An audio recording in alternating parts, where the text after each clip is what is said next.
Christian Bourquin, bonjour. Vous êtes Bonjour. président de la région Languedoc-Roussillon, vous êtes également sénateur. Quelle est aujourd'hui la place de la plateforme MP2 que je crois la région va rejoindre et de Saint-Charles International dans l'économie régionale? MP2, c'est une plateforme qui avant tout a eu pour vocation de transborder les containers sur le train, c'est-à-dire éviter qu'il y ait encore plus de camions sur l'autoroute. C'est un investissement de 40 millions d'euros qui a été fait avec toutes les collectivités territoriales du département des Pyrénées-Orientales, qui ne fonctionne pas au maximum de ses capacités, puisque la France n'y a pas cru jusqu'à présent au transport ferré. C'est ce qui est dommage. Si cette plateforme fonctionnait au maximum de ses potentialités, en gros, c'est 3-4% de camions en moins sur l'autoroute. C'est pas énorme, mais c'est toujours ça, vu la saturation qu'il y a aujourd'hui. Donc, c'est un ajout supplémentaire pour le fonctionnement de Saint-Charles. Le cœur du fonctionnement, c'est Saint-Charles. C'est les fruits et légumes. C'est cela qui est essentiel. Mais, en gros, je vais vous dire une chose. C'est de l'investissement public. Le fait de transborder ces investissements-là avec la plateforme multimodale MP2 que vous disiez, pour que ceux qui nous regardent, qui nous écoutent, comprennent. Ça obéit à un principe fondamental. C'est que Saint-Charles, c'est du privé. Depuis son origine. C'est d'ailleurs la plateforme, la seule en France, leader, qui appartient à une initiative privée et à un fonctionnement privé avec des moyens privés. Et bien, MP2, c'est le seul ajout public avec de l'argent public.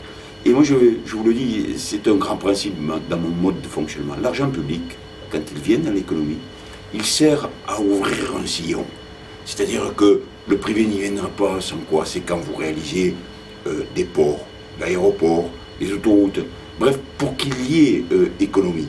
Et MP2, avec la voie ferrée, le transbordement des camions sur la voie ferrée, c'est l'investissement public qui ouvre la voie après au fonctionnement privé. Et ce fonctionnement privé, aujourd'hui, il n'a pas encore retrouvé toute sa place. La graine dans le sillon, il faut l'y mettre. Et puis une fois que ça fonctionnera, dans les 3-4 ans qui viennent, eh bien les financements publics, ils iront ailleurs parce qu'il y a tellement à faire dans l'économie. Voilà le côté exemplaire et à la fois la logique à laquelle ça répond.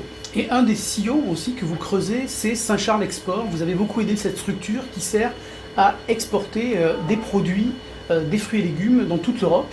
Qu'est-ce que vous pensez de cette initiative que vous avez, vous avez soutenue, hein? Oui, je l'ai soutenue. Toujours. Elle est relayée d'abord par les investissements qui servent à toute une région, à toute l'économie d'une région. C'est la marque Sud de France. C'est Georges Frêche, mon prédécesseur, qui a eu cette idée géniale. C'était il y a 5 ans. Aujourd'hui, Sud de France, c'est 7500 produits, c'est 2000 entreprises. Ça fonctionne. Mais c'est surtout, au-delà d'une marque, c'est un repérage dans le monde. Écoutez, aujourd'hui, si vous allez dans le monde, rien qu'avec la marque Saint-Charles, ou Perpignan, ou les Pyrénées-Orientales, ou la région, ça ne suffit pas. Cette marque, il faut la repérer. C'est tous nos produits. C'est une marque de qualité. Et donc, que Saint-Charles se l'approprie. Mais au-delà de la marque, Saint-Charles a la même démarche que la marque, et la marque a la même démarche que Saint-Charles. C'est-à-dire être présent dans des pays, dans le monde. S'accaparer la mondialisation. C'est assurer un service total du produit. C'est le produit, on le propose à la vente, on l'achemine en bon état, on l'assure, quoi. Finalement, il y a toute la chaîne de la proposition jusqu'au bout. C'est un produit clé en main où qu'on soit dans le monde. C'est fondamental, ça. Saint-Charles sait le faire, pas beaucoup savent le faire au monde, vous savez. Et ça, cette avance de savoir-faire, et vous savez, on me dit, moi, les Espagnols vont nous rattraper, un tel vont nous rattraper, ils peuvent y aller. Il y a 20-30 ans d'avance. Alors, il ne faut pas s'endormir sur ses lauriers, il faut toujours aller de l'avant. Donc, il y a une marque qui vient dynamiser encore ce qui est Sud de France. Et puis, je vais vous dire, Saint-Charles, il travaille pour les finances de la France. Aujourd'hui, et là, c'est le sénateur qui parle, aujourd'hui, le commerce extérieur de la France a un très mauvais chiffre. 70 milliards de trous. C'est abyssal. On parle de la dette, ça, les Français en sont tous conscients. Ça aussi, c'est un problème pour l'avenir de la France. Mais le commerce extérieur, le trou qu'il provoque, est un problème pour les finances de la France. Il faut le combler. Alors, comment? Justement, moi, ma proposition, et Je suis en train de faire un rapport là-dessus, certainement parce que je connaissais Saint-Charles, parce que mon implication dans le monde de l'agroalimentaire est importante, je suis moi-même issu du milieu agricole. C'est que l'agroalimentaire aujourd'hui est le premier exportateur en France, de par son chiffre d'affaires, passe loin devant l'aéronautique, Airbus et tout ce qui s'ensuit, mais qu'il y a 70 milliards. Et bien pour combler ce trou, je fais partie de ceux qui pensent que c'est par l'agroalimentaire qu'on le comblera en grande partie.